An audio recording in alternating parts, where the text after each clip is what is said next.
भुरग्यांक पाळी येताली आतां ती 4थे 5वेक आसतनाच येवपाक लागल्या म्हणजे तांची प्रिपोन जाला timing if at all you feel yes जाल्यार कित्या खातीर जाला आनी what is the implication of this yes this is very important question आमी तिका म्हणटा प्रिकॉशियस प्युबर्टी की अर्ली मेनार्क म्हणजे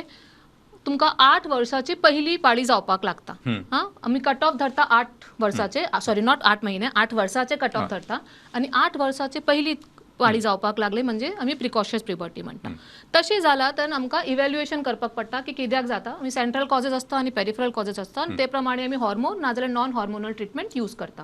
आतां कित्याक जाता one of the major problem is the lifestyle okay what we are not following is the lifestyle what we used to follow before आमची आता लायफस्टायल कितें सिडेंटरी आमी बसून रावता आमी भायर वचून कांयच खेळना ओके आमी कितके भायर वता आता आणि जेवण okay junk food there is a lot of carcinogens and hormones which are there in that even we say हां I am taking very high protein diet कितें घेता बघा चिकन घेता हां और रेड मीट घेता ते चिकनून कितले हॉर्मोन्स असता ओके तसे हॉर्मोन्स आम्ही एक्सटर्नल हॉर्मोन आता खूप वापरता अडल्ट्रेशन ऑफ द फूड